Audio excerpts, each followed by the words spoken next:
Welcome everybody to the Social Dig, the greatest underrated show on the World Wide Web. I am your host, Mr. Rob G, and as always, we're going to be digging into the topics that keep you talking and the talk that keeps you thinking. So come on in, kick your feet up, get an ice cold beverage, and let's get ready to join the conversation. Gonna go ahead and bring in my guy. You know him very well. He's the engineer at the Social Dig, Mr. Mateo. How you doing, sir? What's up, my brother? How you doing? Doing well here. Man, got some good stuff to talk about today. We got some good news. We're going to get into some disclosure news, but we're going to talk about these white spheres that are out there. They're in the air. They're everywhere. I actually filmed some. There's cases all around the world where others have filmed the exact same thing. And Kirkpatrick, back when the UAP report came out, I think he kind of confirmed that these things are unidentified. So we're going to get into that in a little bit here. Post-bomb shape, right? Yeah. And it's a lot of stuff happens on the West Coast, which we'll go ahead and take a look at, even going down to Mexico. But I got some theories on what I think, what this might be. So let's go ahead and let everybody come in. Whoever's going to come today, we're going to welcome you right through the door. And we also have some new subscribers over from our friends at Spaced Out Radio. So I want to welcome everyone who came and subscribed. Thank you very much. We totally appreciate it. Will not disappoint here at the Social Dig. Looks like we have Maggie M10 in the building. We got Bryson's Folly in the building. We got Christine in the building. Glad to have you here. So we're going to go ahead and get into what we do, what we normally do. This may be your first time at the Social Dig, so we want to make sure that we put on the best show possible. You got anything to say to our viewers, Mattel? No, just hang out for the ride here. I hope everybody likes it, likes our style here, and we always welcome. The door is always open for everybody to contribute their ideas, their comments, their questions, and we'll do our best to pay attention. So we like to involve everybody. That's what we're all about. And I'm glad you said that, because I actually have I have to point something out here. We actually have a theme going with the show. So it's a segment we've added or addition to the show, which is called Ask the Chat. So anytime you see this here, we're going to pose a question to the chat, and we would love it if you guys go ahead and interact. So post a response, a question in the live chat, or call the message line. You can call the message line at any time. You can leave a message regarding today's topic. You can leave a message regarding your experience.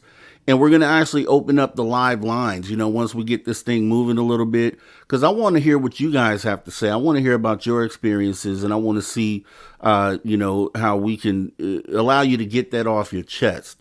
That's what you'll be able to do here at the Social Dig. So let's go ahead and get into this week in disclosure news.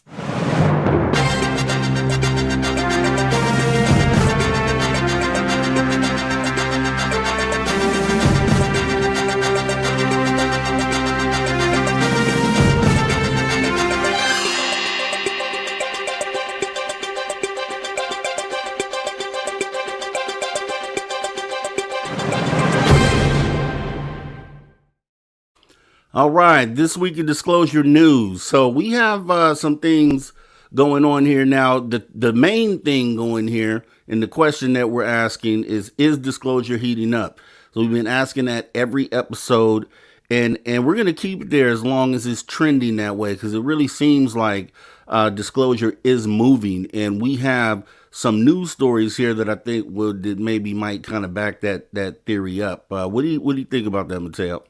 Totally agree. We all know it's going to crescendo the first time next Wednesday, or this coming Wednesday. So, yes, lots happening, lots to talk about since our last show.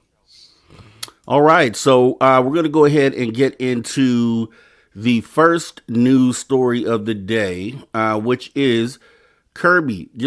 Kirby was in front of the press and was posed a question about the whole extraterrestrial UFO situation. I'm not sure if anybody has already seen this, but It was interesting because anytime a question like this is posed to Kirby, he always gives a smirk and kind of brushes it off and tells you to ask a different section of the government. And I thought it was just cool that he actually had something to say. So let's see what he said here. Is it a real concern? Is it a real legitimate issue as you see it? Yeah, I mean, we wouldn't have stood up an organization at the Pentagon to analyze and try to collect and coordinate the way these sightings are reported if we didn't take it seriously. Of course we do. I mean, some of these phenomena we know have already had an impact on our training ranges. For when pilots are out trying to do training in the air and they see these things, they're not sure what they are, and it can have an impact on their ability to perfect their skills. So it already had an impact here, and we just want to better understand it. Now, we're not saying what they are or what they're not. We're saying that there's something our pilots are seeing. We're saying it has had an effect on some of our training operations, and so we want to get to the bottom of it. We want to understand it better. So, yes. Wow, Mateo, what do you get from that? I mean, finally, he says, we don't know what they is, but we don't know what they're not. What are you feeling about that? What do you think about that? Well, I think you know as well as I do that the walls are caving in at the White House. They can't fight the whole what's been going on in the legislative branch, obviously, for much longer without having to talk about it. And we all know what the press secretary did a couple weeks ago, Pierre, there, when she got up and kind of laughed it off and told the press to go talk to the Pentagon. Here, Yeah. Kirby, who's part of the National Security Council Advisory Board for the president, and he's a former admiral, he took a different approach, right? He's aware of what's going on in the Pentagon. He's aware of Arrow. And he did state, hey, we wouldn't have created Arrow in his high-pitched voice. Yeah.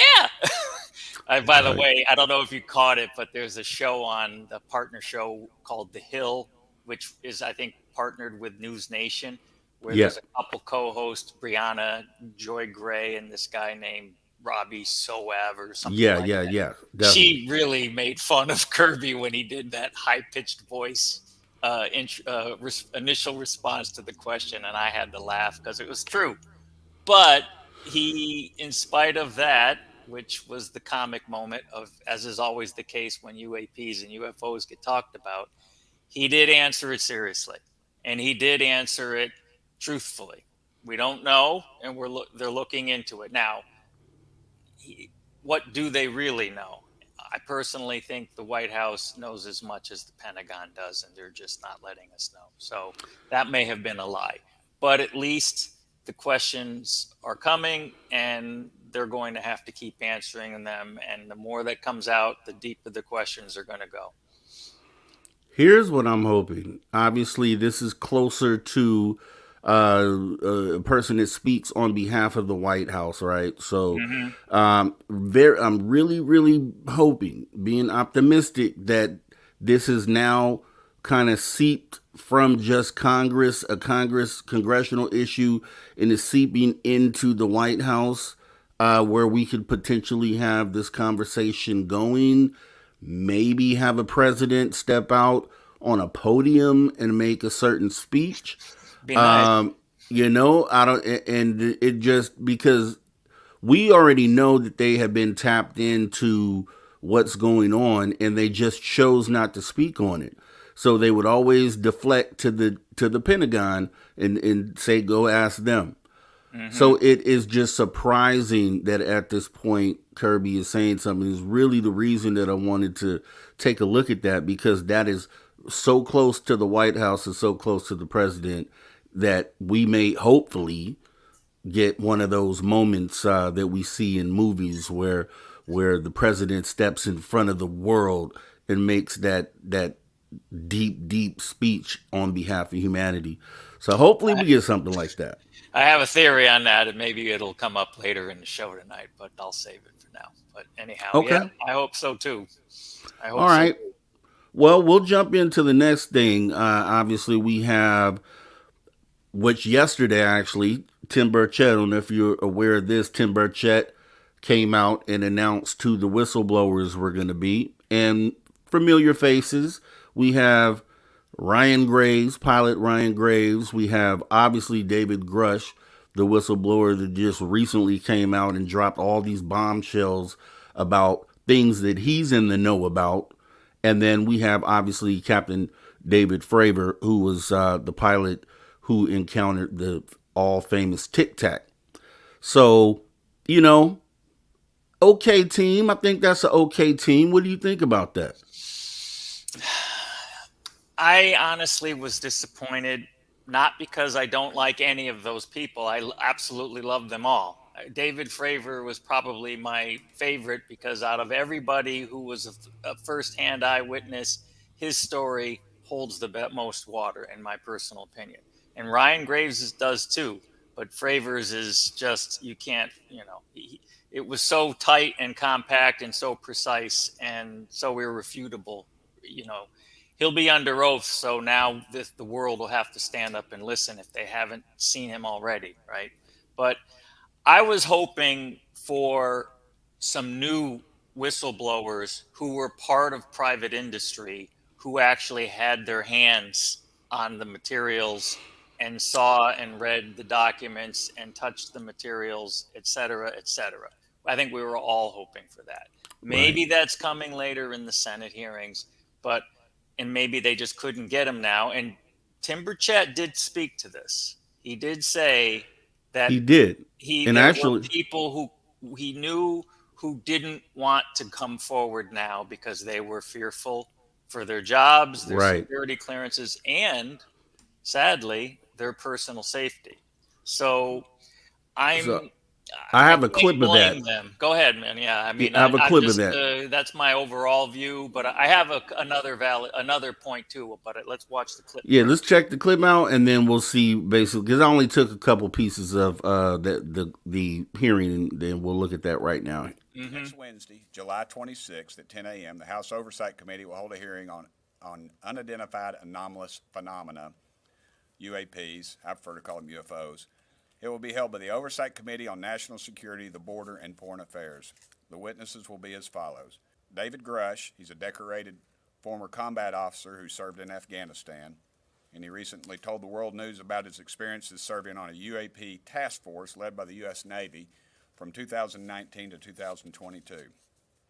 Commander David Fravor, he's a former Navy commander who shot the famous Tic Tac video that you've seen. It's on YouTube. It's 60 Minutes did a special on it. He did that in 2004 during a routine training flight over the Pacific Ocean.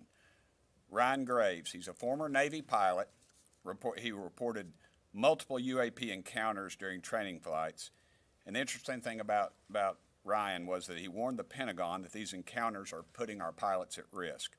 He attended the hearing held by the House Intelligence Committee last year, but was not allowed to speak. If you all remember, he wasn't even allowed admittance. He had to have someone gave him press credentials to get in, which I thought really stunk. Last year, the House Intelligence Committee held a hearing on UAPs.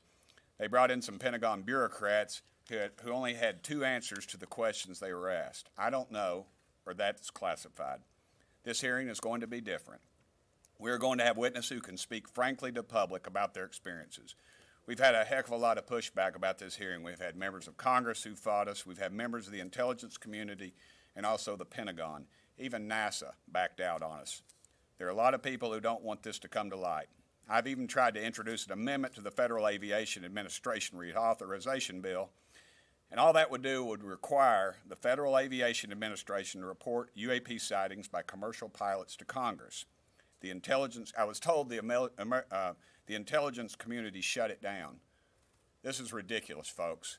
They do exist or they don't exist. They keep telling us they don't exist, but they block every opportunity for us to get a hold of the information to prove that they do exist. And we're going to get to the bottom of it, dadgummit, whatever the truth may be. We're done with the cover-up. Good morning, everyone. I just want to be fully transparent here. Myself, Representative Burchett, and Representative Gates had attended an Air Force base, and we were blocked not only by the Pentagon but by the Department of the Air Force from seeing information, talking to witnesses.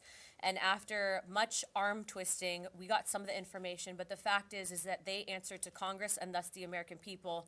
And any government entity that attempts to stonewall us is doing nothing in the invested interest of the American people.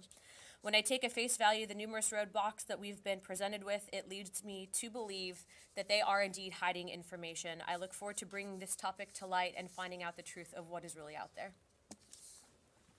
Representative Luna and I experienced was our colleague Matt Gates was contacted by some folks that said that some people would like to talk about some information, some things they'd seen, and we contacted the Air Force, and we flew. We were told we were going to be briefed on this issue, the U.F.O, UAP. I like UFO, and we got down there, and it was the traditional skiff, James Bond stuff. You leave your phone, your Fitbit. We go in, and the synopsis had nothing to do. It was some pretty big, important stuff, but it was not anything to do with the UFO, and we stopped the thing rightfully right in the middle of it and said, hey, this is not what you all told us we were coming down here for. And they basically told us, we're not going to give it to you. The arrogance of this general was beyond belief. It was the commanding general of Eglin Air Force Base, and ultimately, even before we got down there, the Pentagon actually tried to cancel the field hearing. And also, it's important to note that these were whistleblowers. These were pilots that had come forward to Representative Gates' office with information saying this needs to be investigated. We have an increase in sightings in this region, and it's a cause for concern for national security reasons. We don't know what it is. So we went down there. We were stonewalled. They would not give us access to testimony from some of the pilots. They were hiding images and information. We were told there was pictures available, which we still haven't seen. And ultimately what ended up happening is we had to actually call House Armed Services. Chairman Rogers got involved. The Pentagon got involved. The Department of the Air Force got involved. We actually got into an argument with the general of that base. And it's important to note that we were there simply to follow up on the whistleblowers that came forward with information. And so if the Department of the Air Force, if the Pentagon thinks that they're above Congress, they have something else coming to them. We told them we were going to do this if they continued to hide information, and ultimately the American people deserve the facts. More people believe in UFOs than believe in Congress. I mean, look at the polling that's out now. 55, 58, depends on who you talk to. They believe there's something else out there, and these are legitimate polls. The groups that probably have control of this, obviously, are well heeled in this. It's either something that's extraterrestrial or something that we have in our skunk works that we are reverse engineering. We've had witnesses that have backed out on us and have told us that they received inquiries, I guess you could say, from the Pentagon, and so obviously we're over the target, and they know it, and that's why they're firing at us. And if there isn't anything, then why the push to cover it up? Why don't we know? All we want is transparency. Tell us what it is. I'm sorry, just to follow up on that, are you suggesting there are better quality images, better quality videos? I've seen better quality Yes, videos, absolutely. dude. Absolutely, 100%, and they need to release them. Full transparency really is what we need in this situation. And ultimately, to piggyback off of what all my colleagues have said, the military, the Pentagon, the intelligence agency, they answer to the people and thus Congress. And so we are going to hold them accountable. Yeah, crazy, right? So can you believe that okay, so there's supposed to be a process, a lawful process that they're supposed to be able to go by. And can you believe the unprofessionalism that they had to deal with when trying to obtain the information? What do you think? Unbelievable. First of all, putting aside what I said about the witnesses that are going to be at the hearing next week, this press conference that took place yesterday, that, my friends, is bombshell breaking news. If you listen to the words coming out of 4 representatives in the House, no one has ever gone to that degree before. I mean, shout out to my boy Jared Moskowitz, who's my district rep for my district of South Florida here. I voted for Jared last November. He's a freshman, He took over for Ted Deutsch, who had retired after many, many years serving as our rep down here. And so, no, I was blown away by we've heard Burchett, who's all by all means our champion, talk about how he feels before, but he let it all hang out and he reiterated it here, and I was happy he did because everyone was listening.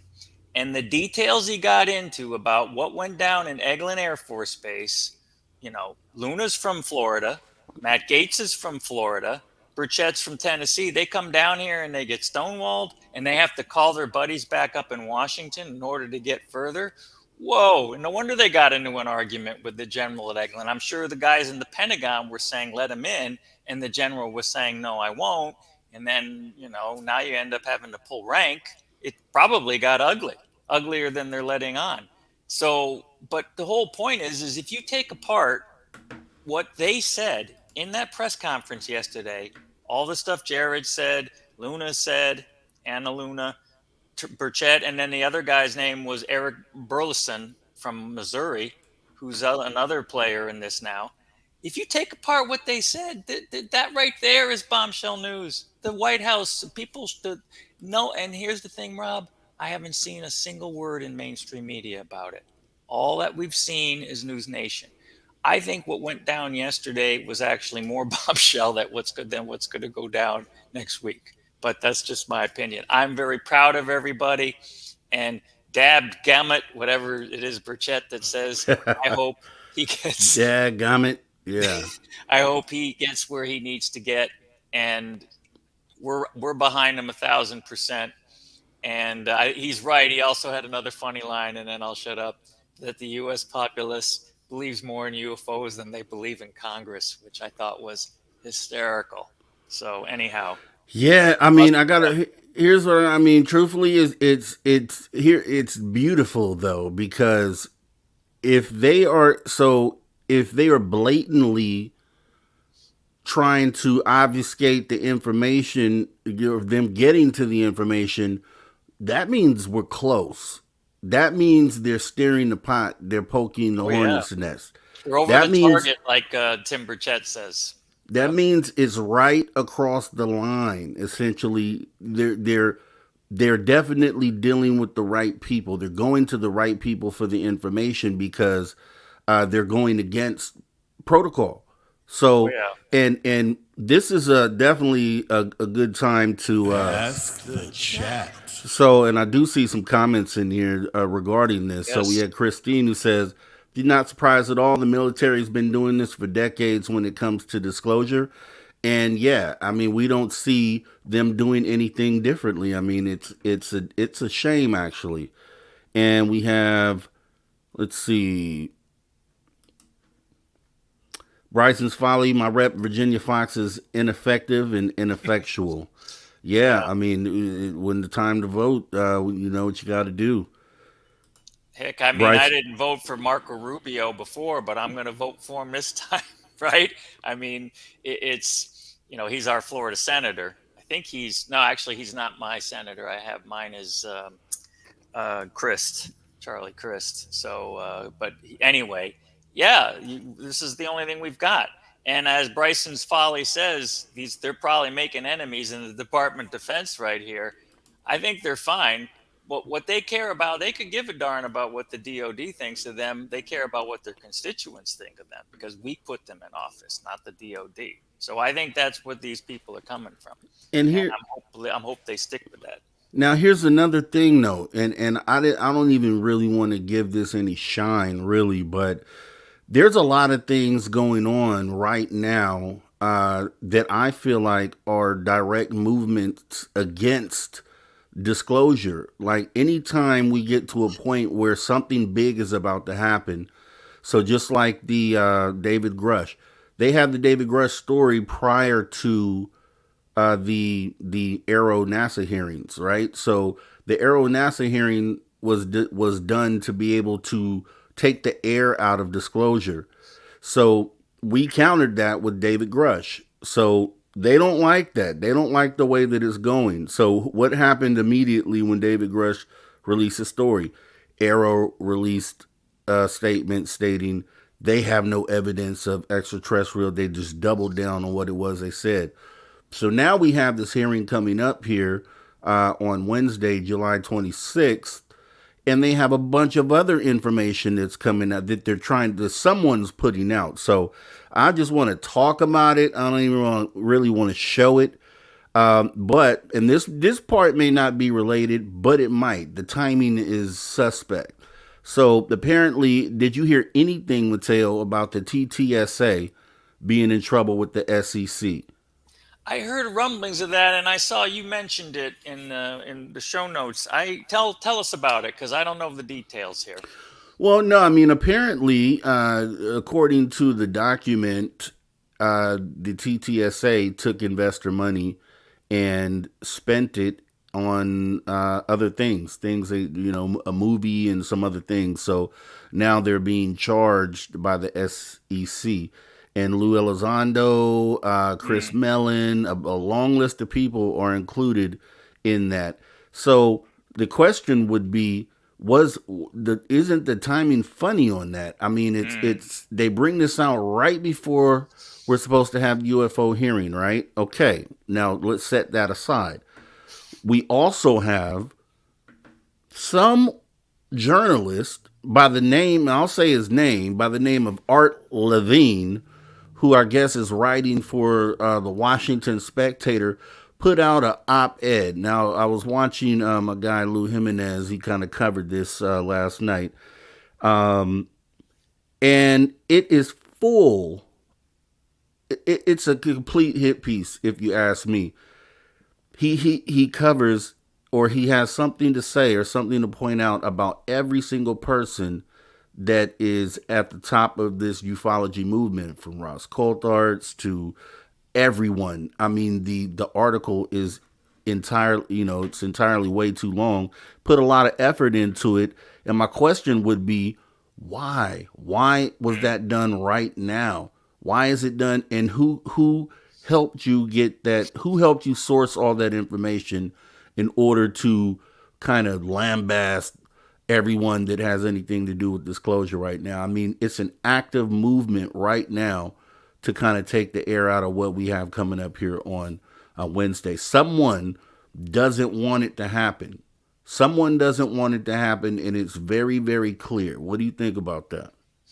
I think you know the answer, and what you're describing doesn't surprise me at all. Look at what goes on in Washington all day, every day. We're either indicting the former president or we're indicting the son of the sitting president. Everybody's trying to shoot arrows at each other to keep them from getting ahead or from doing whatever. In this case, obviously, the military industrial complex, the black programs, the SAPs, whatever you want to call them, are all going to lose their funding if the lid gets blown off of this.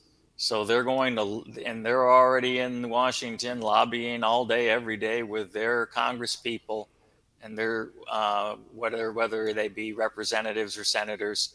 And they're now lobbying with other people to just spread disinformation and discredit people.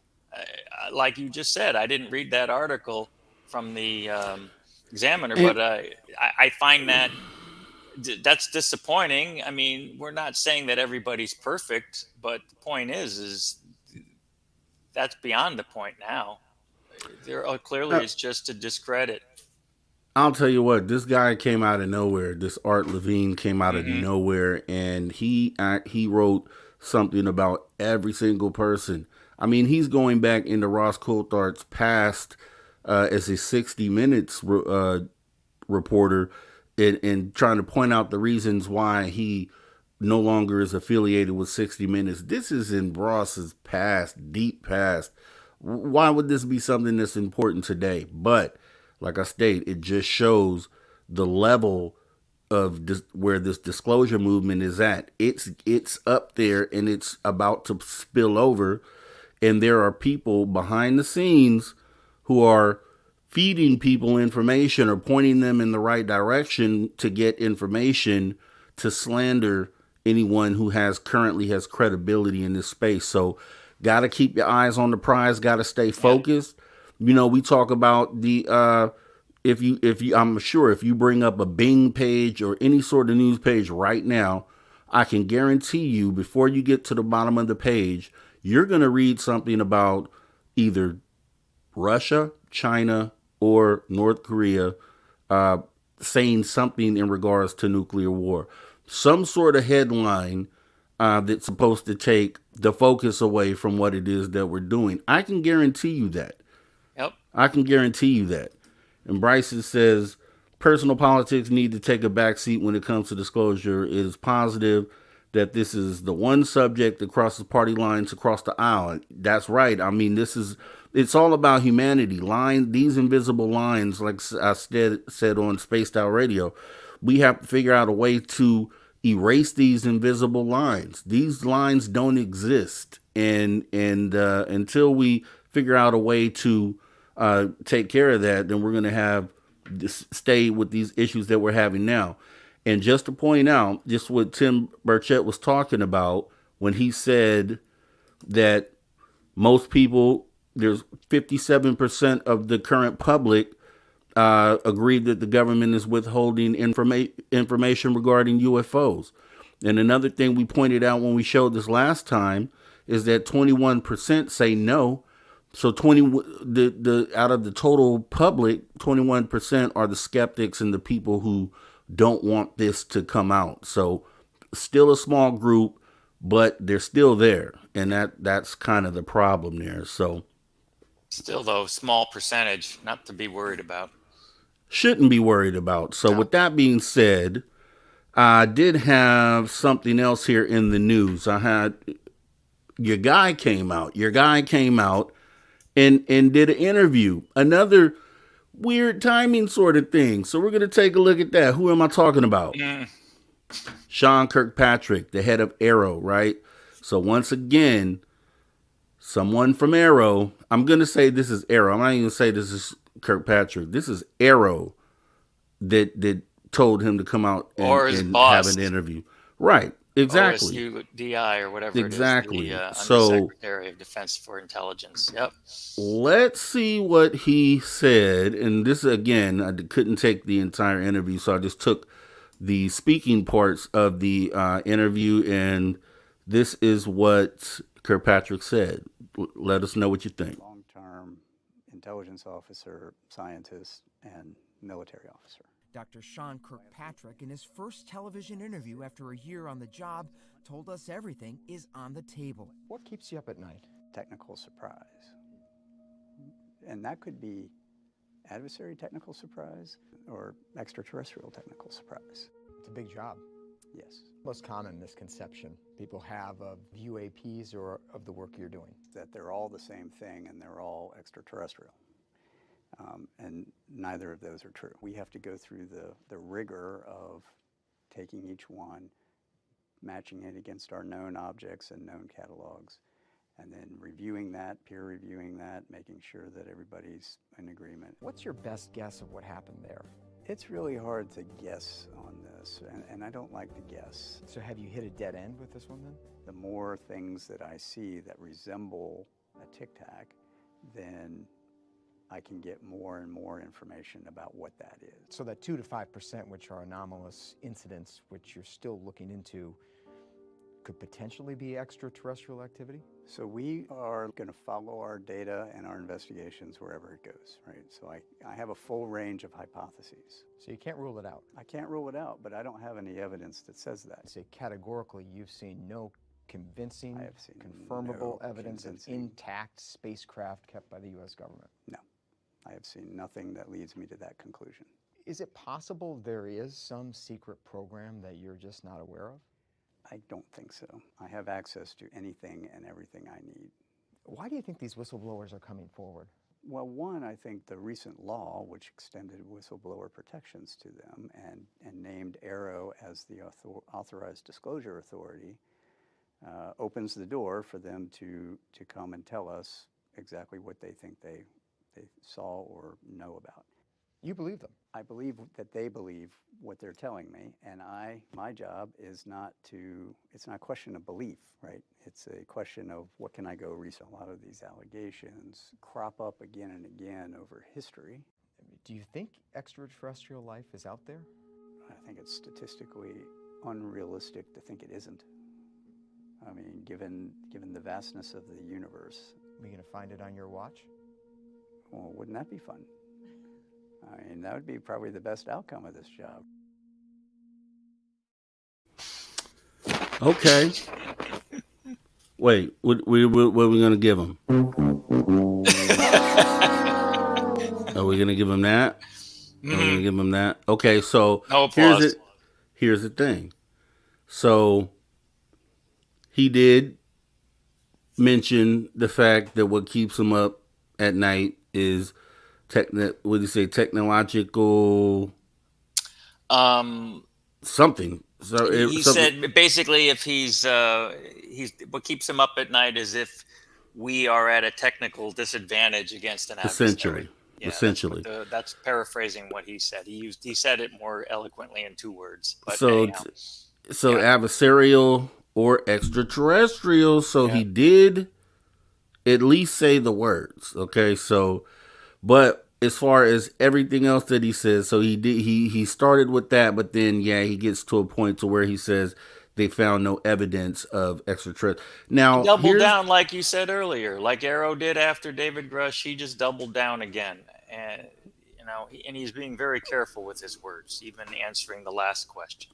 The problem that I have with that, if you watch the updated David Grush interview that Need to Know just released yesterday, Which David is the Grush, 40 minutes, right? And so they're showing parts that didn't make the air, and there was a point in the video where David Grush says, "Yeah, I know Sean Kirkpatrick. Like he has my phone number. I told him about these things, and if he doesn't find the things that I found, then I'd be disappointed."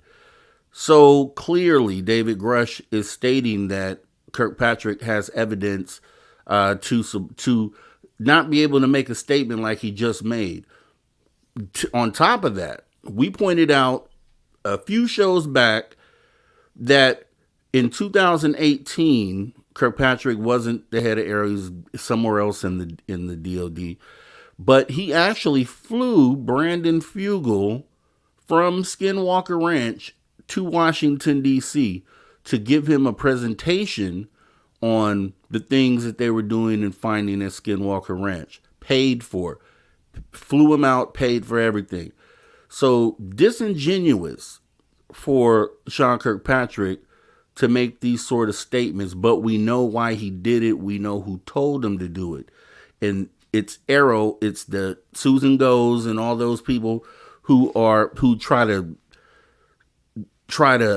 hit disclosure at the knees every time we get to a point where something big is about to happen. Now, the beautiful thing is it doesn't seem like a lot of people are paying attention, and it seems like we're continuing to push forward, which I think is a beautiful thing. What do you think?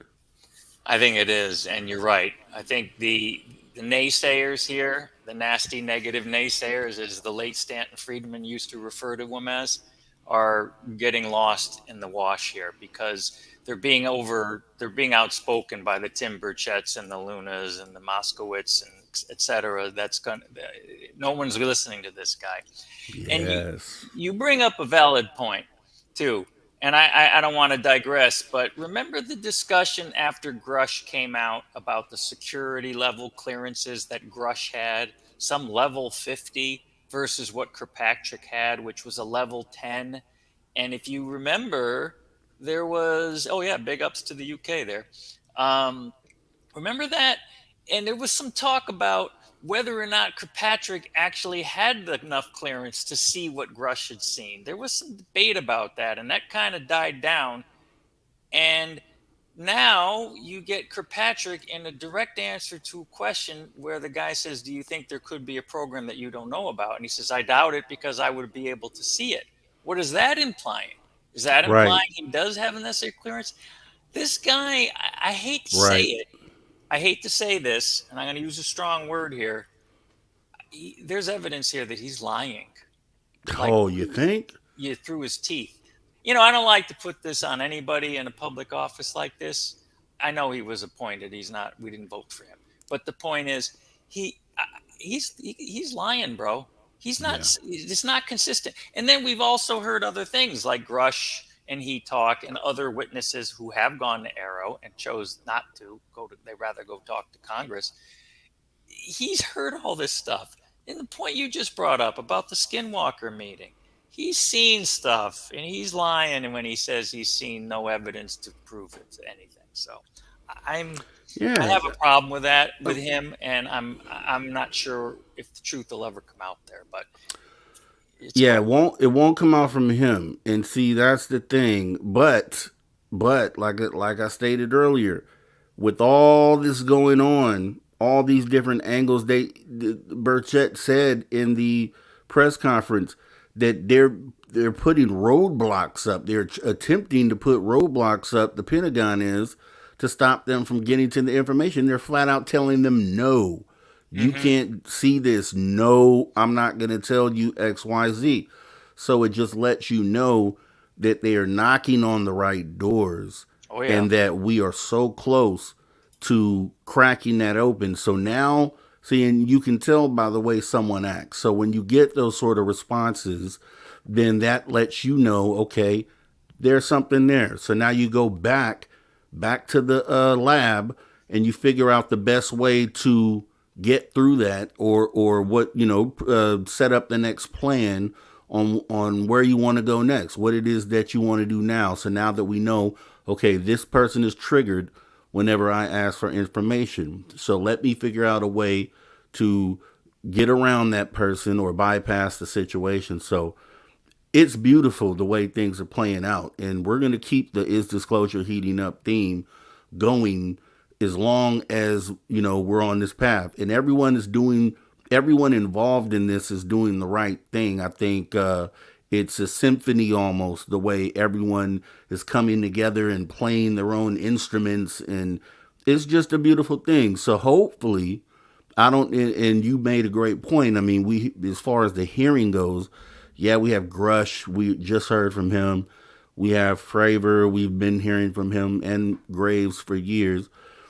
And truthfully, I was under the impression that they had already spoken to Congress and already given their testimony. So I don't know if there's a trick up their sleeve. I guess we're gonna have to wait and see, because I don't think that they would just go back again to give the same testimony that they gave originally, because it just wouldn't make sense. So there might be something that we're not seeing, that we may not be expecting. So guess we'll just wait and see. Hey, Terry Hall, shout out. Welcome to the show. Welcome to the show. Thanks for coming. Manchester, UK. We love it. Bryson's Folly, totally appreciate you. Let's go back and make sure Christine, Maggie M10 for sure. Let's see here. Yep. And we got some people who haven't chatted, and that's okay. Definitely enjoy the show. But we would love to know what it is that how you feel about this. I mean, we're talking and we're giving our opinions, but the Social Dig is a place where we want to hear everyone's opinion on these topics. All these topics matter to everyone. So let's go ahead, and I think that was actually the last news story. So let's go ahead and get out the news, and then that way we can get into the meat and potatoes here.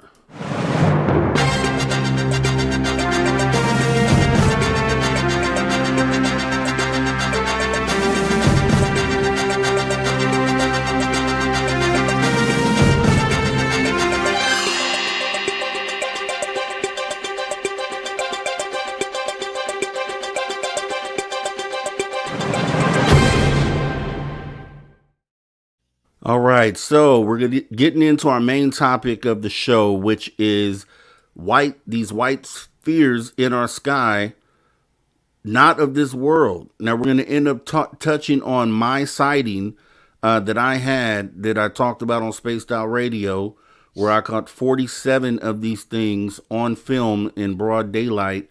But not only that, these things have been seen all over the world, okay? So I'm not the only one who has filmed these. However, I believe I'm the most recent person to have filmed these. Now, we're going to have to pose some questions, because what are they doing? Like, this is when we talked about not needing to get information or proof of craft or these things from the government, that we actually have all the data. I'm going to kind of show you that, because these things have been seen in the sky for many, many years, different occasions.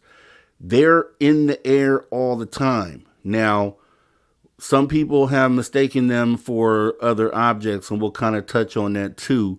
But I think it's one of the things we need to start, just like Kirkpatrick said for Arrow, right? They're going through the information, they're cataloging these things, so they know when they see this object again, they know. So we need to do the same thing in this case. So we're going to go ahead and we're going to lock these spheres in, so that we know that these are actual things that are in our skies, that are real, that are not man-made, and that are definitely from another world. So, but we have our Ask the Chat. And the question for Ask the Chat, and you can answer this now or you can do it later in the comments, either way. But the question is, what's the weirdest thing that you've seen in the sky? Have you had your own sighting, or have you had something that you weren't sure what it was? Definitely leave that in the chat. Also, remember, we have the message line, so lock it in your phone, 856-843-3444 or 856-THE-DIG. And we're going to go ahead. I'm going to start out with some sightings that I found. And actually, let's see here. Actually, let's start out with some corroborating evidence, some things that kind of validated these things were officially looked at by the government as unknown, unidentified. They don't know what they are. So let's take a look real quick at Kirkpatrick talking about that. This chart represents the trend analysis of all the cases in Arrow's holdings, right, to date. What you'll see on the left is a histogram of all of our reported sightings as a function of altitude. So most of our sightings occur in the 15 to 25,000 foot range, and that is ultimately because that's where a lot of our aircraft are. On the far right upper corner, you'll see a breakout of the morphologies of all of the UAP that are reported. Over half, about 52% of what's been reported to us, are round orb spheres. The rest of those break out into all kinds of different other shapes. The gray box is essentially there's no data on what its shape is. Either it wasn't reported or the sensor did not collect it. In the middle, what we have done is reduce the most typically reported UAP characteristics to these fields, mostly round, mostly 1 to 4 meters, white, silver, translucent, metallic, 10,000 to 30,000 feet, with apparent velocities from stationary to Mach 2. No thermal exhausts usually detected. We get intermittent radar returns, we get intermittent radio returns, and we get intermittent thermal signatures. That's what we're looking for and trying to understand what that is. Thank you so much, Dr. Kirkpatrick. Can you just give us some raw numbers of how many UAPs you've analyzed, how many have been resolved, and sort of in what buckets, and then how many are still left to be resolved? Just an update from your January public report where it was 366 or something, and about 150 were balloons, and about 24 were drones. You know, just give us an update if you have one. Sure.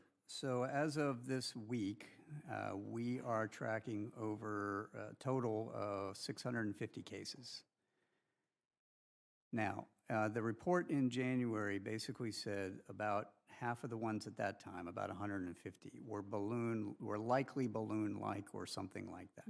That doesn't mean they're resolved. Oh, I see. Okay, so what, let me walk everyone through what our analytic process looks like.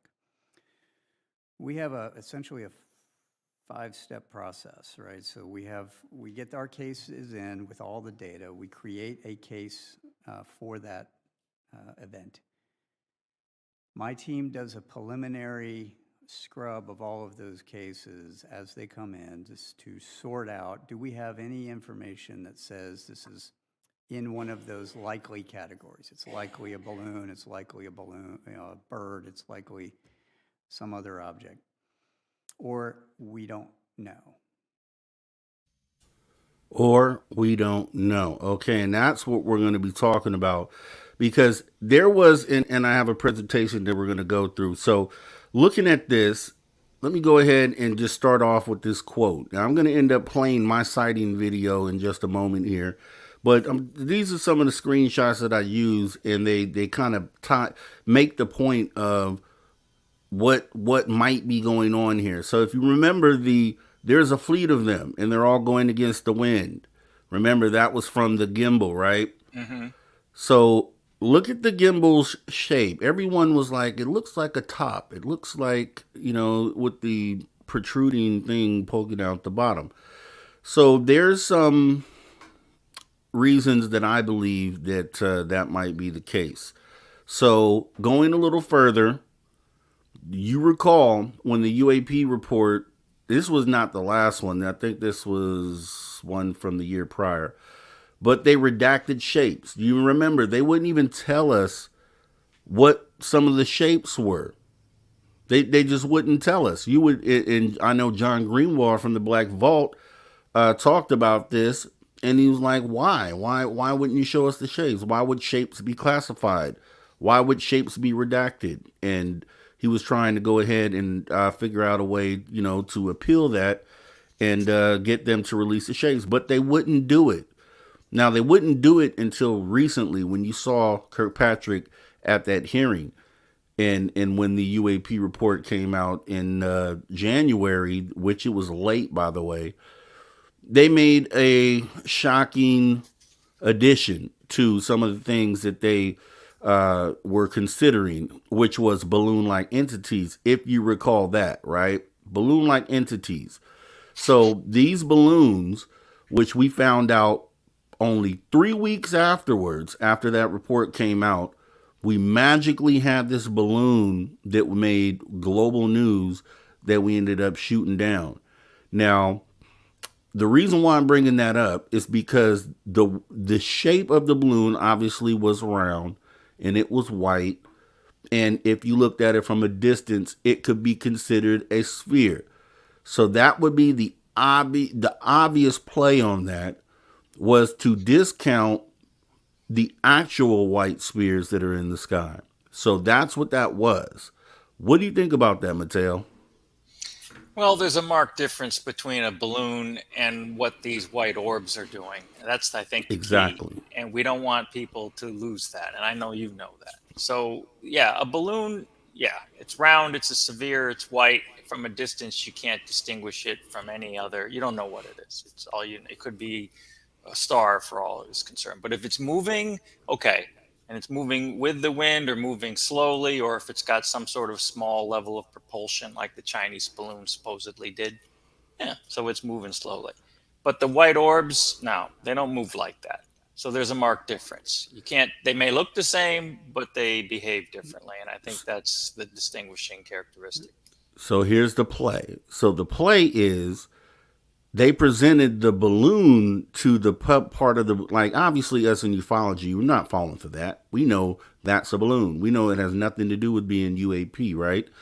However, people outside don't really know that. They don't know the difference. So when spy balloon gets presented to them, it's like, oh, well, that's these things you guys been talking about. Like, they're just balloons, guys. What do you guys really? So it was an attempt to discount Okay. what we actually know are in the sky, and we're going to go ahead and get into that. So, yes, they redacted shapes.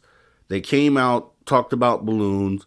Then, in the video we just watched with Kirkpatrick, he goes ahead and shows us a chart where over 50% of these reportings are spheres, white, metallic, translucent spheres. So we got the government at that point. A lot of people overlook this, but we got them at that point to kind of validate that, yes, these things are real and we don't know what they are. So I stated, and I felt like if they showed us what those shapes were, we realized we've been seeing these things all along. Obviously, that's the chart. Now, this is a screenshot from my sighting, right? This is a screenshot. We're going to get into the video. Now, one of the characteristics that I want to point out to you is if you look, I don't know how big it is for you guys. Let me see if I can get it. Okay. So if you guys look at this, these, I'm going to tell you because I saw these with my naked eye, right? So these were spheres. And if you look, each one of these things has a black pipe. And this is what I was talking about on Spaced Out Radio. Each one of these things has a black pipe-like thing sticking out of the bottom. Each one of them. These things were floating. These things were not any sort of anything that we've ever seen on Earth. So this is what we have flying through the sky. Now, if you take a look at one of these objects and you put it under a filter like we saw on Gimbal, I'm feeling like these are the same things that they talked about in the Gimbal video when they said it's a fleet and they're going against the wind. Now, we're going to get into some videos where this is actually being depicted. So let me go ahead and let's start out with this one here. This was a small fleet, but this was broadcast through CBS News, and it was about 10 years ago.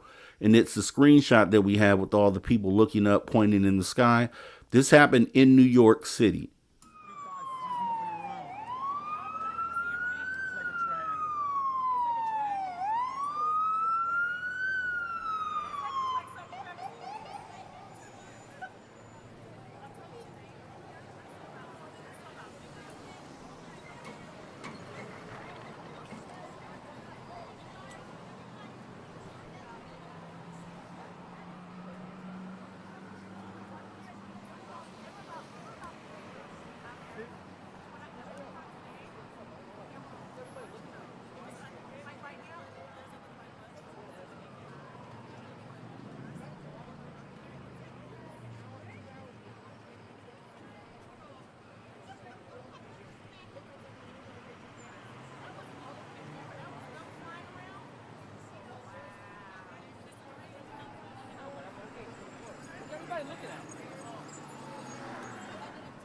So what is it? What we're looking at?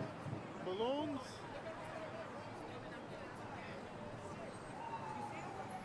Who has binoculars? Can I see them? I can't see.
Did you get a close-up?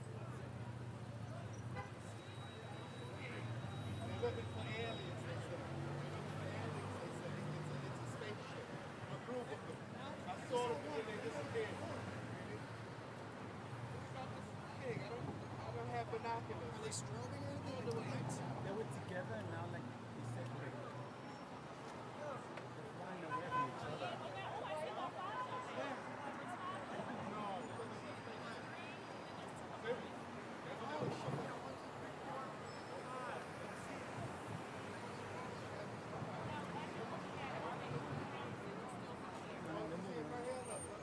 These three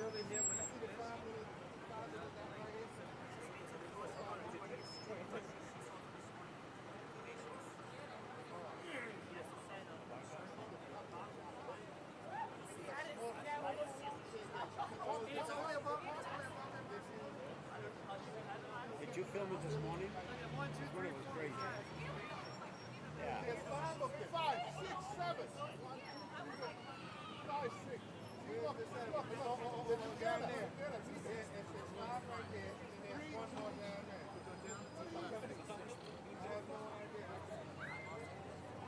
I see one all the way up above too. See it? One hovering. I don't know. That's what we're hearing tonight. It's a weather balloon. That's what it is. Who has a Zoom? We're trying to find out if these are stations.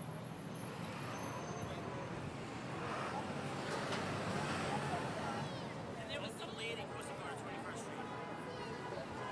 She said a circle, a square, and a triangle. And she told us like a chain link. I wish, I have to be somewhere by 3:30. I wish I had time. So I'll see her again. I will look. Insane. Now, Christine asked a good question here, and she asked, is that balloons tied together by a ribbon that got loose? I think I remember this being investigated, and they got a close-up. So, I know originally so when the video starts out, because I actually took probably the second half of the video. So the first half of the video, they're tightly bunched together, and people considered them to be balloons because they were tightly bunched together. But the anomalous thing was when they separated out. Now that's when that thought went out the window for a lot of people. So a lot of people at that point felt that it was something else. Now, obviously, they didn't get to zoom as close in as you may have liked, but this is an example, and this is just the first one here. So this is New York City 10 years ago. Now, I'm going to show you something here that is a little more compelling. So let's take a look.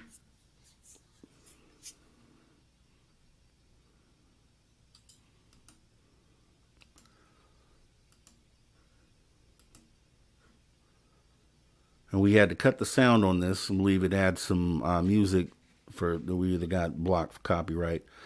But I'm going to show you here. So you remember the image I showed you of mines, right? With the black object sticking out the bottom. So in one of these frames, you're going to see the exact same thing on one of these objects.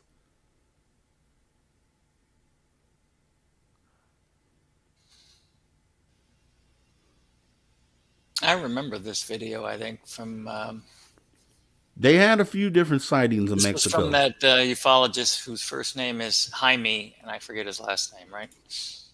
Yeah. Right, I believe so, yes. Now look at this. You're going to see the black object sticking out of the top and the bottom of... Look at that. So you can see the black object sticking out on these objects as well. These are the same exact objects, right? So we're talking about... This is 2012. My sightings 2022. There was another video in Mexico that I could not find that was from 2004. Exact same objects. So they're moving in the same way. If you notice, they they're kind of moving pop around, that making you think they're like balloons, but they're still independent. Now, this is some of the things I wanted to point out, because at a first glance, if you're just out walking around, I mean, obviously with this number, you're going to probably, I hope, take a second look. But in most cases, if there's 2 or 3, you're going to look up, you're like, oh, that's probably a balloon, and you're not going to think anything further. But you couldn't be further from wrong about that, though. See, there's been a lot of times, I'm sure, with these things that people have looked up and did not pay any attention to it. Now, when we get to my sighting, I saw these things disappear into thin air. So these things didn't go somewhere and go out of sight. These things completely disappeared. Same exact objects that you're seeing here. So let me, I think they show a few more here. The ufologist was Jaime Maussan. That's what I have his name here. I'm going to put it in the chat. Okay. And yeah, so they just have a couple stragglers. So let me take that one. So let me get into some more of these slides because I did get some screenshots here. One comment here, Rob, if you don't mind. Yeah. The one thing, since I'm the engineer geek in the bunch here in the family, I have to comment on this. That the one thing that makes me not think these are balloons, there's a lot of balloon-like behavior here, but the one thing that doesn't match with that in both the New York clip you showed and in this one from Mexico is the fact that especially in the New York clip, the difference, the separation distance changed. How do you do that with a tied off tether? And why would the balloon in the middle always be ahead of the other two if they were roughly at the same altitude, blowing in roughly the same wind? Because initially that balloon was bobbing back and forth. It really looked like it was tethered. And then the tether stretched out, maybe, I don't know, but then it just stayed ahead. And then they ran into those other two orbs, which obviously weren't moving as fast, right? Because they caught up to them and they came into the camera view. So exactly. There's some peculiarity there. I can't explain that. I don't know how that could happen with the balloons blowing in the wind. I mean, we've seen balloons blowing in the wind. I have. And they're bouncing around and they're moving uniformly. And they don't do anything special like that. So anyway, I just thought I'd No, great point. Now let me show you something here. This is these are frames taken from the video that I took. And I just want you to pay attention to this. This happens over about a 2-second period. So you don't see it in the video and you don't see it until you get into the actual frames. But if you look in the upper right corner, now you see that zigzag line in the upper right corner? Yes. So what is that? I've seen that before. Yeah, I've seen this before in other sightings. You never pointed that out. Yeah, because I didn't find it until I went through the actual frames. So this happens within like a second and a half of the video, this whole sequence that I'm going through right now. So that, and I kind of zoomed in on it so you can see what it is, but that squiggly line there has been seen in other sightings. Now, I don't know if that's supposed to be some sort of portal or if that's what that. Now, keep in mind Terror in the Sky, right? Mm-hmm. Because these, if you look at Terror in the Sky, those things that they showed in what they were calling a portal in that little part of the sky are pretty close to what these things portray to be. They were fine white specks. I will tell you that it was probably close to that part of the sky. If you remember the story, it was about the 1 o'clock, 2 o'clock position in the sky where these things completely disappeared. So was it when they got to that part of the sky? Is that where they disappeared? I couldn't say for sure. I would say it's pretty close, but I didn't see this in the video because it just went too quick. This whatever it is passed by through the frame way too quick. So flipping through, you can see it up there still, and then next frame is gone. Right? No clouds, you said at all at the sky. At this completely. Day, right? Completely cloudless. So that couldn't have been a cloud forming and disappearing. Not at all. Not at all. Now, this thing that's advancing across the screen, I can't say, I don't think that that was part of that fleet. I think that was actually something that was closer to my camera, but I did end up seeing that too. It kind of goes through the sequence and it kind of goes past within about 1 second. So Doesn't look I like a don't, bird. yeah, I don't know if that was, I don't think it was. And you'll see in the video, I think you see this thing fly by. It's very quick, but we'll see. So once again, this is a sighting here. Now, here's the thing, right? So when my sighting happened, I went on the New Fork website and I wanted to see if anyone else, and I did this for like a month, 2 months. I wanted to see if anyone else reported seeing these things that I saw. So this is a close up, just kind of so you can kind of see what I was looking at here.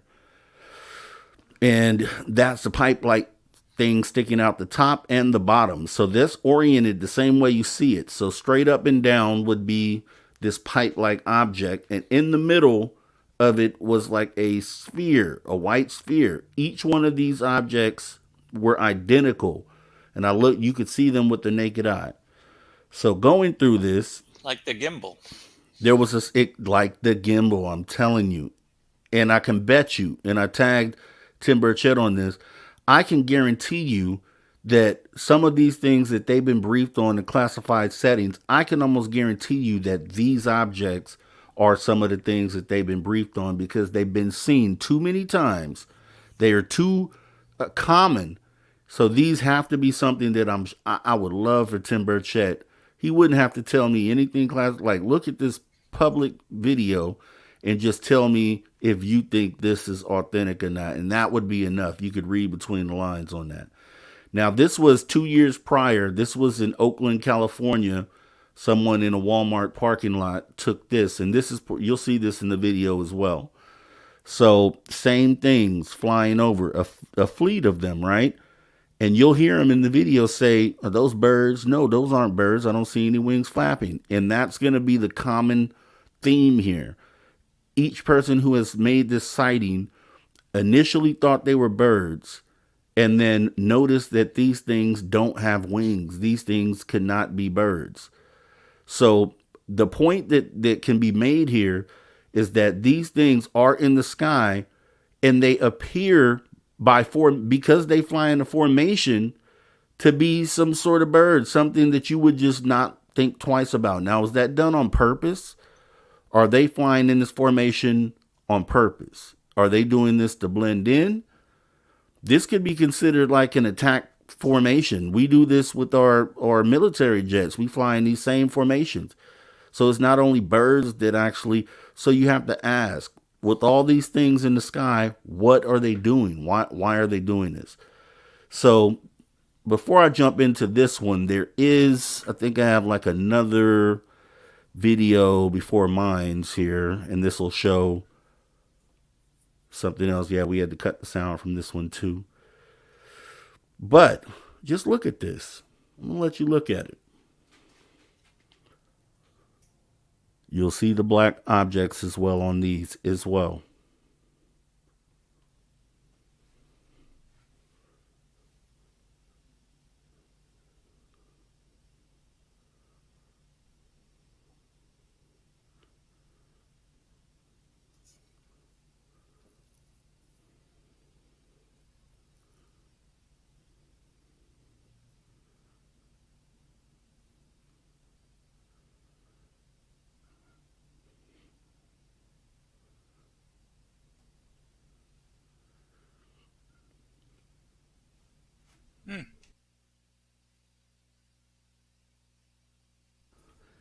These clearly are the same objects. These are clearly the same objects.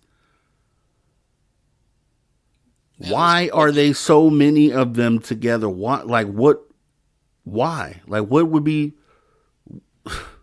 You have to ask yourself. They're not of this world. No, this is not anything man-made. This is not an adversary tech. This is not. This is from another world.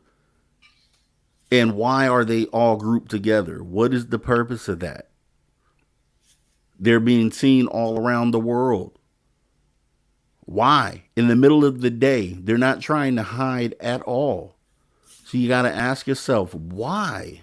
You brought this point up another time, Rob, where you said they could be trying to make formations that could be mistaken as birds in order to be brushed To off blend as in, birds, to yeah. blend in. Obviously, that's why they're doing what they do. Okay, now Otherwise, these are helicopters, just so you know. These aren't, yeah, these are helicopters. They're pointing out the white object that you see in the background. right. This was an older Okay. video. You could tell the Yeah. quality is not as good, but yeah, you gotta remember Yeah. this. This was at some air show or something, I think. Okay, so we're making the case basically that these things are not just seen here, they're everywhere. They're everywhere. So here's the sighting that I found on Newfort because I'm trying to put the pieces together. This is right after I had my sighting. So I found, listen to this person's description. If you recall the story I told on Spaced Out Radio, this person is telling almost exactly the same story. Says, I was looking up at what I thought was an amazing display of birds starting in a heart formation. I watched as they soared into other many formations and began realizing one of the formations were not in motion. They were in one spot changing formations. As I continued to look closer, I was confused because they were in a constant state of soaring. Upon looking closer, it was apparent no wings were flapping and the formations were not in motion. I began calling out for my kids to look and ran back into the house to retrieve my phone. It's exactly what I did. When I returned, the formations were in motion and leaving. Same thing that happened to me. Exactly. Still, no wings flapping. Triangle shaped, I didn't see that. They were circle for me. But white, very high up. They weren't that high up for me. And planes didn't seem to notice. State they were able to get a little video. So this was the image that they attached to it. And these are the same things with the zoomed in look here. These are the same exact things. So going further, this is my sighting again. There was okay, this one is one that I feel like you can see these a lot better. Now, this was the trippy part of this. Let me back this out here so we can come back on camera. So this was the trippy part here. This right here, I found this. This happened one day after my sighting. So you saw the things in my sighting, what they looked like. They had the black thing sticking out the bottom. This happened one day later in Aurora, Colorado. I'm in California. It's very so close. This person states, as I was walking, something caught my eye. I looked up and saw an airliner, and above that, I saw 4 images that were moving from north to southeast, which was actually the same direction that the objects I filmed were moving from, I'd say probably northwest to southeast. So a lot of the same characteristics. It appeared the objects were traveling very fast. I was able to capture a picture before I lost sight of them. The images on the lower left, I zoomed in and attached a better look. So you can see right there clearly that these are the same things, but they zoomed in. Look at that. It's got the same black pipe. Exactly the same things, dude. What are these? What are these? They're not man-made. They're not adversarial tech. These things are extraterrestrial. Animals. Either animals, probes, craft. You know, I could give you a list of things, but the point being is that these things aren't from this world. They're not. And they're in the sky all the time. So I almost can bet you that if you were out enough, somewhere in the world, if someone is looking up, they're going to see these things. It's too many different cases. So let me see. What else do I have on there? Also, that was a day after your sighting. One day after my sighting, 2 or 3 states away from me. Mm-hmm. And a lot of these cases, it seems to be they're seen in clear blue skies. So these things aren't afraid of being seen, you know.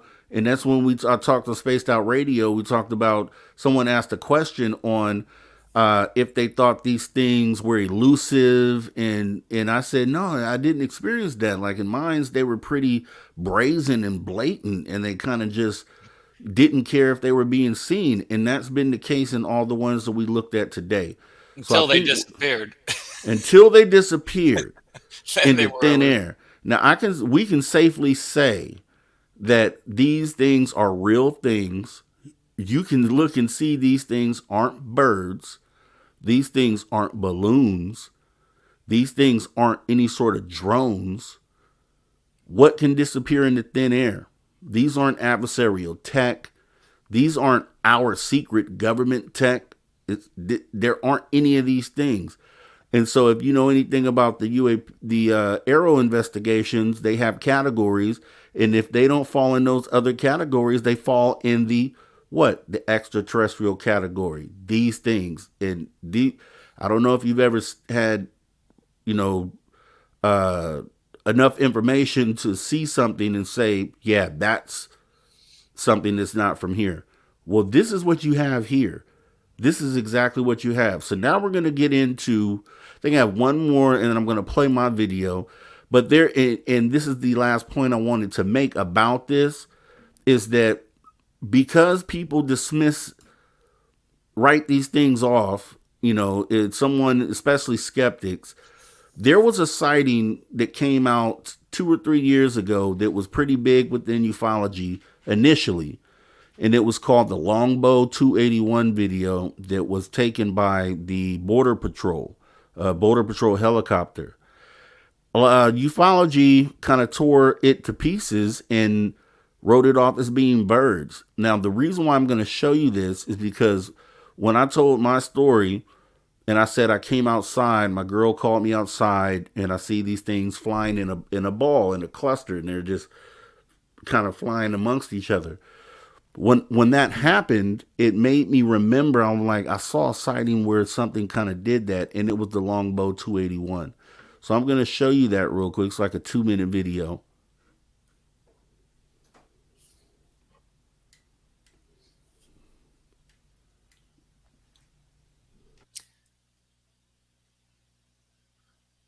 Now this will get in, they'll end up zooming in, but this is the actual footage, and I think they end up putting a filter on this so you can see it a little better. But you can see 3 things out in the distance there, and the way they're interacting with each other, almost like they're alive, right? Mm-hmm. Almost like they're alive. This was the video that either Jeremy Corbell or Lou Elizondo had something to do with getting released. I vaguely remember.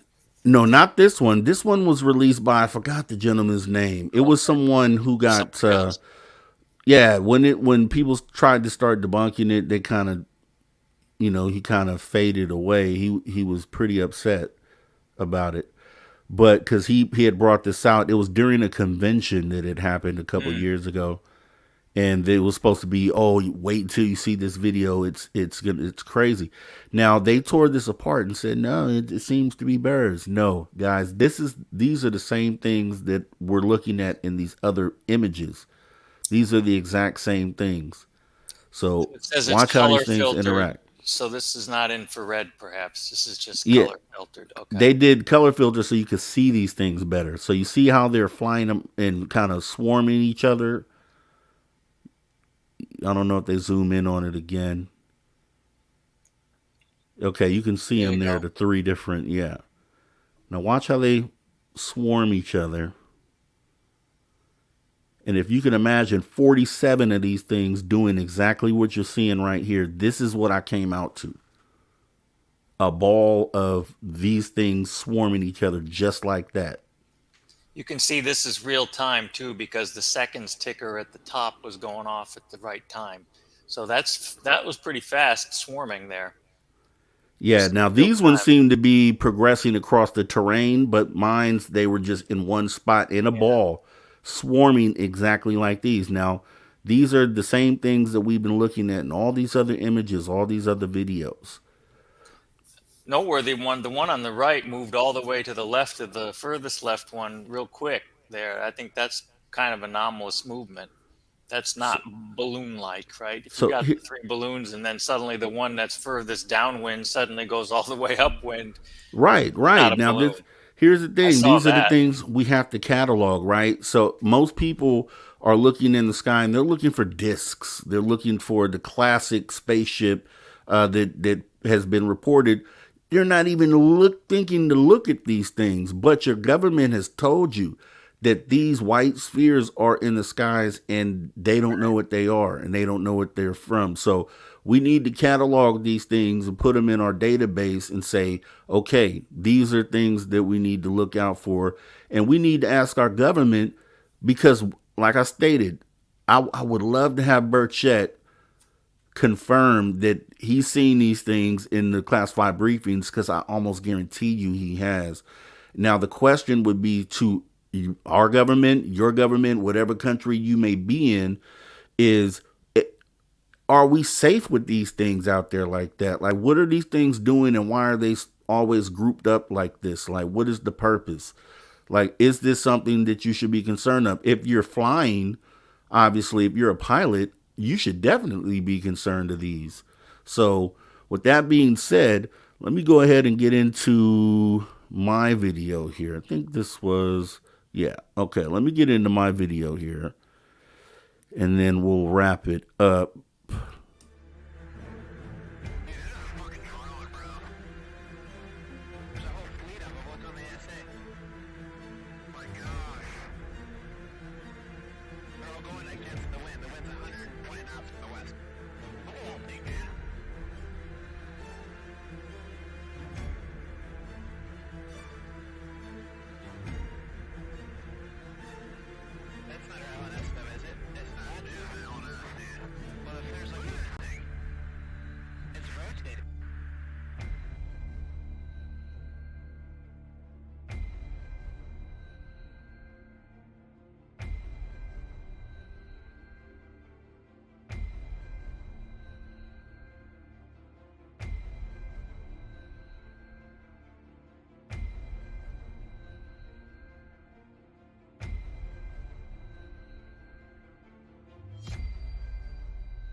No, them ain't birds.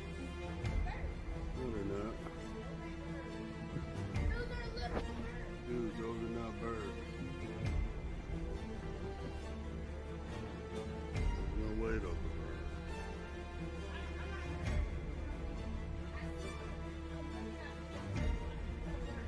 Where'd they go? Can't see. They're birds. I don't care what they say. They're birds. Okay. All right, Kiara. Where? Where? Exactly. If they're birds, where they go, Kiari? I don't know what that was. Kiari, if those are birds, where did they just go? Nah, ain't no maybe. You would still see them, dude. Well, the thing that was crazy was when I had first seen them, they were shining. It was like, that's what caught my eye. It was like, they were shining, and then they disappeared, and then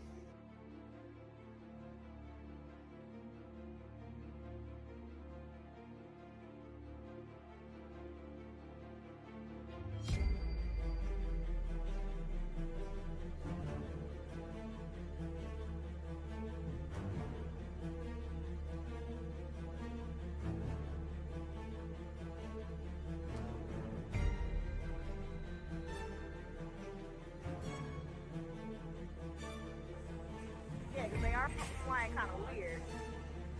That don't even look right, huh? Damn, that look hella weird. I don't see no wings flapping, man. Do you see wings flapping?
Where?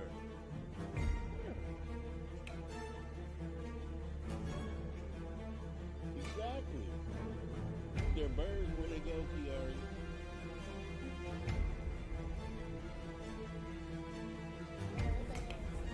Kiari, those are birds. Where did they just go? Nah, ain't no maybe. You would still see them, dude.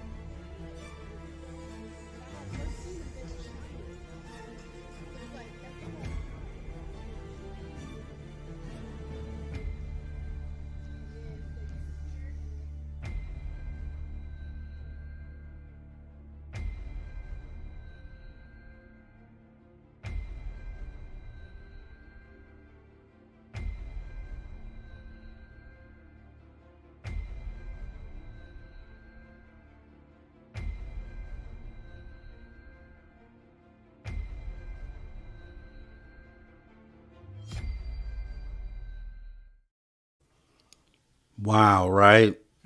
Wow. Wow. They're all lining up. All the different cases you presented all line up.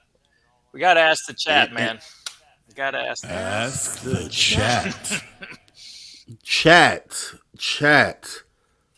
What do you think? What do you think, chat? We presented the case here, What'd you do? showing you Let's, like, 5 or 6 multiple Yeah. different cases of these things, and there's still another one that is basically an article with the video where they essentially say the same thing about these elongated things sticking out of, where they mention, I'm guessing, the black pipe like things. Do you think well, here we have a question already up on the screen here as well. Would you be prepared to document a future sighting, and how? So some of you, I know you were in the chat and you said you definitely had a sighting, and maybe you didn't record it or didn't think to do it. I know I hear that a lot, where a lot of people just are so amazed at what they're seeing they don't get to go grab their camera and record. So knowing what you know about things being in the sky, and understanding that these things are out there and they're real, like, would you be prepared tomorrow if you had a sighting on your way to work or on your way to the store? Would you be equipped and would you be ready to go ahead and document your sighting?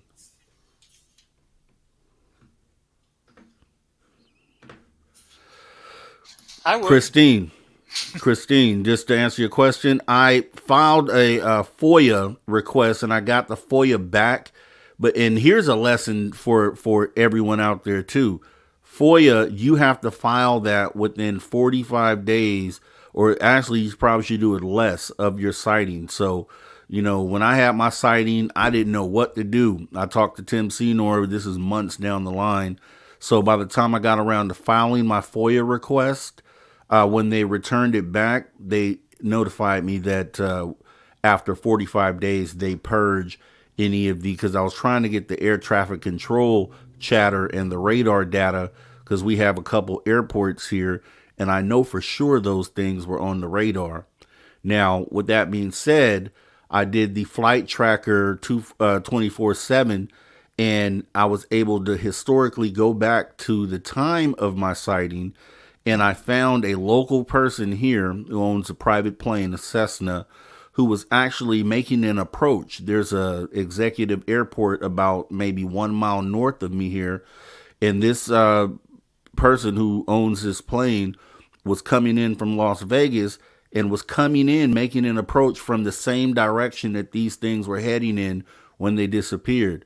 So I'm actually in the process of reaching out to the person and getting some information from them to see if they saw these things on their radar, if they maybe spoke about them, to the air traffic control for during the approach.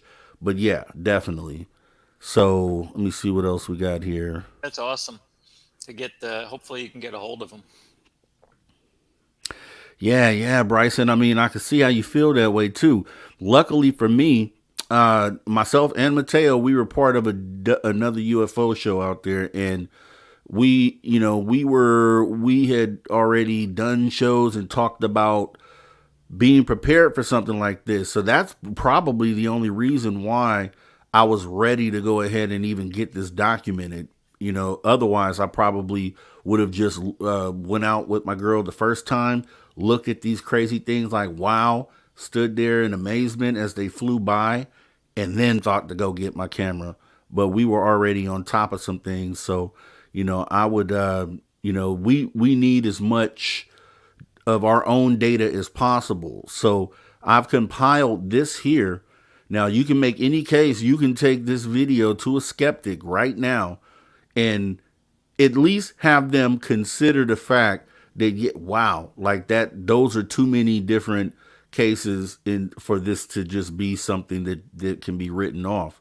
And then go a step further, tag Burchett, tag Gillibrand, tag the people that have looked at the classified data to let them know that that these things are in the sky, and that you want to know why they're in the sky, or what it means to us as far as potentially as safety reasons. Because those things that, like I said, I'm a mile away from an executive airport, takeoffs and landings all day. You don't think those things in the sky would be a hazard? I would think so. So let's see. Definitely, Bryson. And Magneticus says white balloons reflect more solar energy than black balloons. And yeah, that's the thing. I mean, because, you think about the Mosul orb, right? So the Mosul orb is just metallic. And we know with Ross Coulthard, there's examples of those metallic silver spheres around the world. Now, for whatever reason, these ones are white. So, I don't know if it's if they serve the same purpose as what these silver ones do, but we obviously know that none of that is human made or government tech. The silver spheres, the white spheres, none of these things that they listed in this report that state that they don't know what they are. They know. So when they say they don't know what they are, what they're also telling you is that they know they're not government tech, or they know that they're not adversary tech, that they just don't know what they are. You know what I mean? So let's see. Okay, that's just some chatter here. Okay, yeah. So Mateo, what is your opinion before we move on to our Once Upon a Time ufology?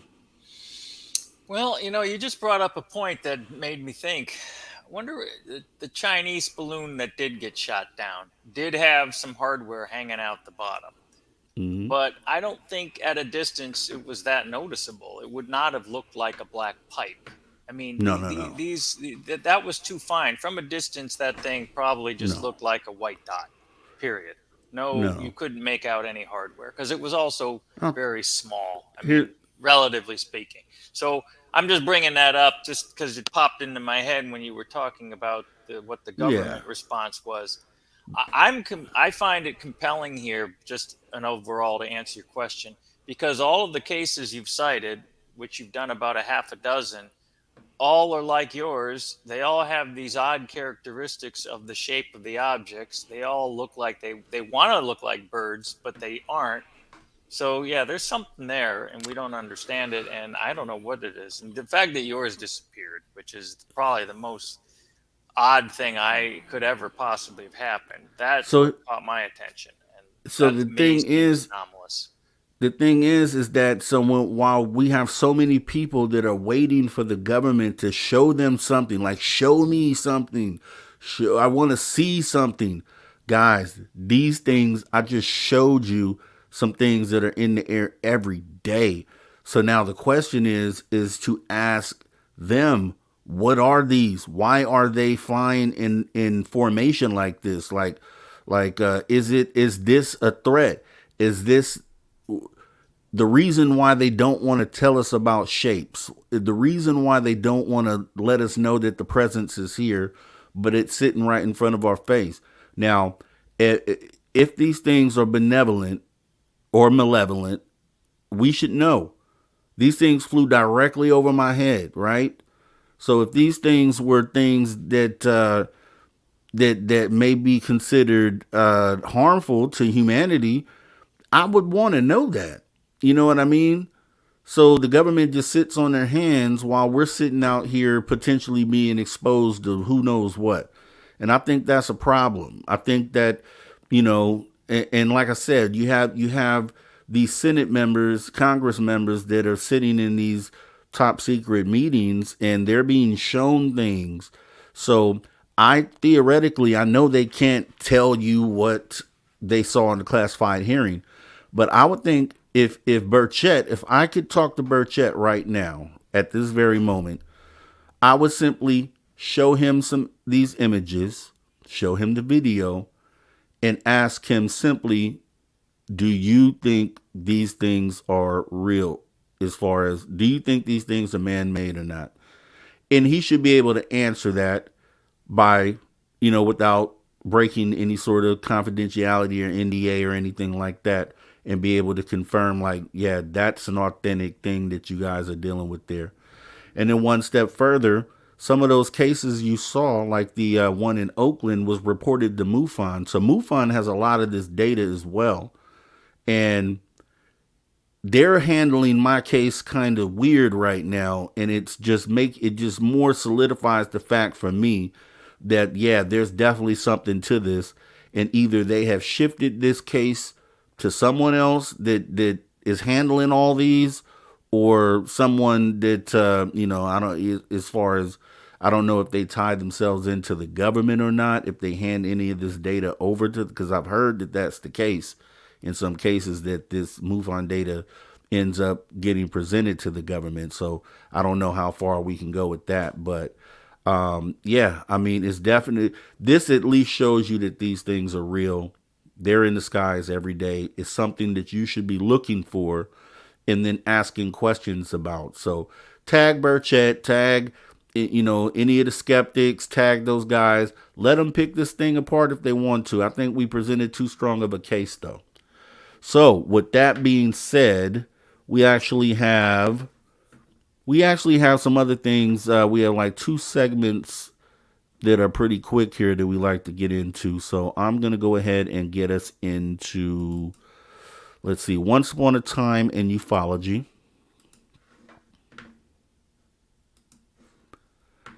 And what we're going to end up covering here is the Lubbock Lights. So I don't know if anybody's heard of the Lubbock Lights. It's pretty popular sighting. This happened back in 1951, I want to say. Have you heard of the Lubbock Lights, Mattel? Yes, I did. Okay, And yet so more orbs in the sky, but this is a good one. So let me go ahead and kind of let everybody know about the Lubbock Lights. So the Lubbock Lights UFO incident, which occurred in Lubbock, Texas, during the summer of 1951, remains one of the most intriguing and well-documented UFO sightings in history. The event captured the attention of many witnesses and garnered significant media coverage, leading to extensive investigations and debates over the years. On the night of August 25th, 1951, residents of Lubbock reported seeing a formation of strange lights moving across the sky. Witnesses described the lights as bright, bluish green, and traveling in a V-shaped formation. The lights moved silently and appeared to be flying at high speeds. The phenomenon was observed by numerous credible witnesses, including college professors, students, and other reputable people. Word of the Lubbock Lights. The sightings actually continued for several nights, prompting further interest and concern amongst the locals. Some witnesses claimed to have seen the lights emit a pulsating glow, while others reported the lights suddenly changing direction or disappearing and reappearing in the night sky. The unusual behavior of the lights added to mystery and speculation surrounding the incident. Word of the Lubbock Lights spread quickly, attracting the attention of media and ufologists. Investigative teams were dispatched to the area to examine the reports and gather evidence. They interviewed witnesses, collected photographs, and analyzed the patterns and trajectories of the light. Despite their efforts, no definitive explanation was ever reached. Mateo, the Lubbock Lights.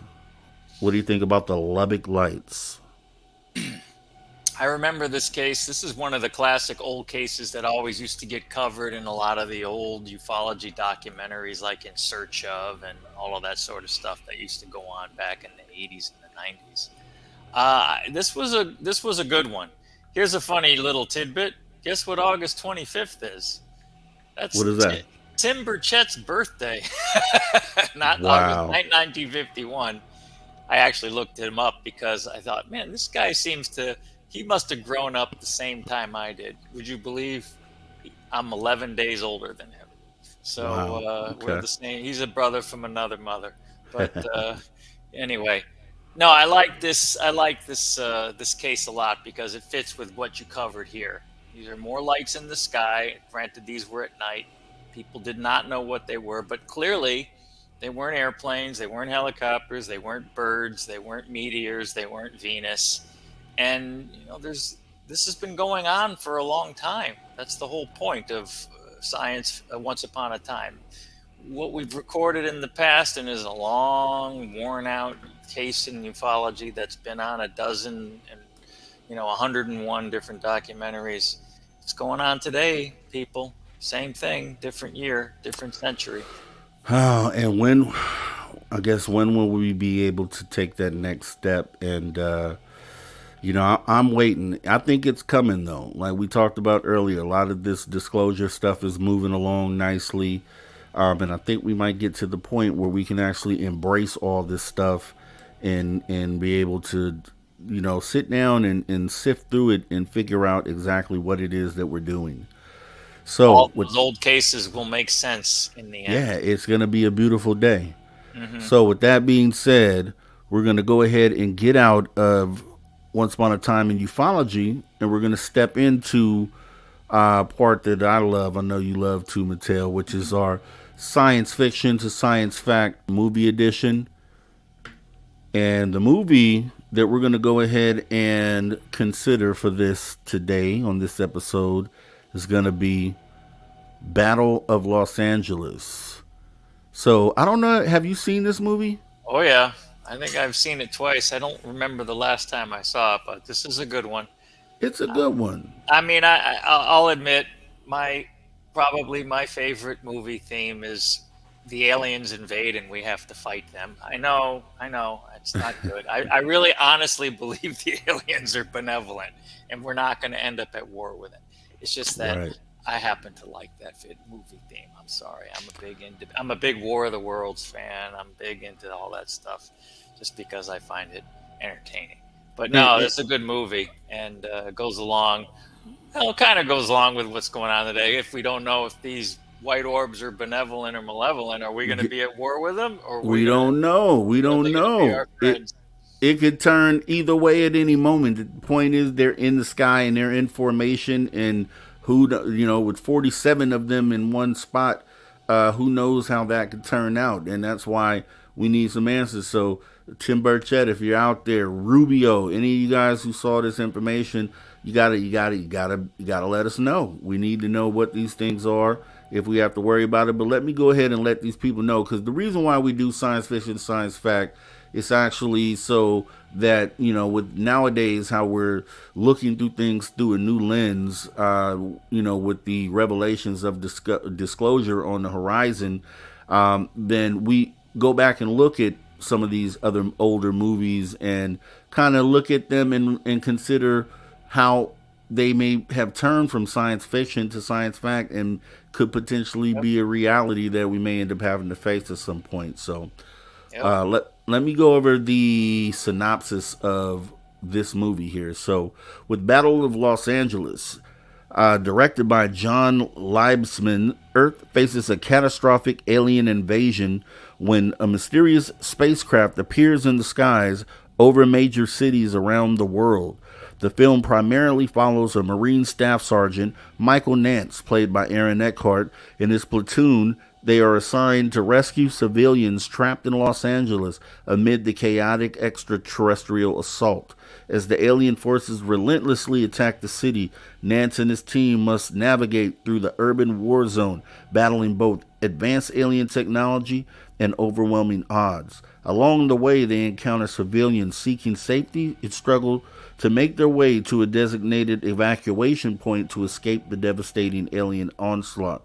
As the battle intensifies, Nance and his squad witness the relentless destruction wrought by the alien invaders and the desperate efforts of humanity's military forces to defend their home.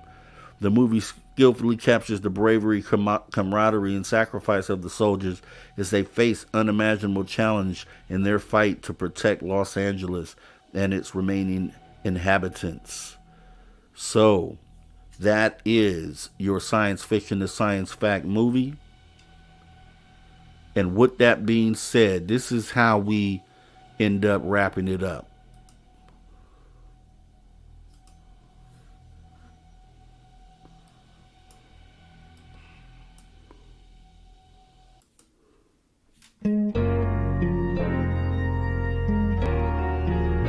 Remember, always, if you're here for the first time, we say this every show.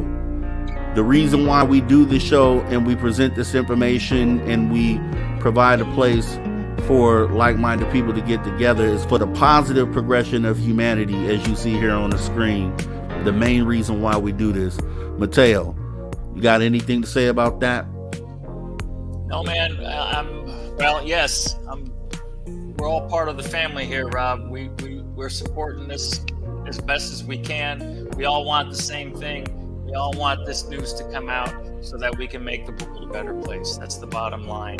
And I think everybody who's in the chat, who saw you on Spaced Out Radio, and who's part of our, joined as a new subscriber, that's what we're here to do. We're here because we want this out so that we can make the world a better place. Because if the tech is there, if the knowledge of that we're not alone is there, things are going to be different on this planet. There's no way it can't be. We all know this. So that's your mission, Rob, and that's why I'm here, because I want to help you get there and help the rest of us get there too.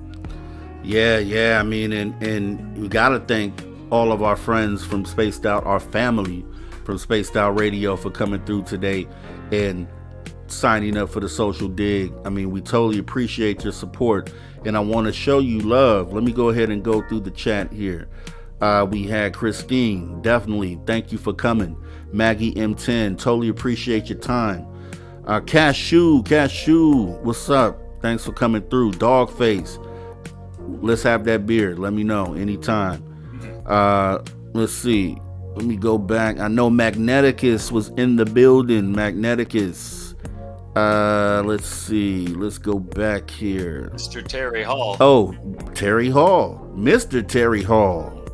And Bryson's Folly. Bryson's Folly. I appreciate your interaction today. Let's see what else we got here. Yeah, no, we're looking pretty good. If anyone I missed, I'm sorry, and I just hope that we see you guys back here next time.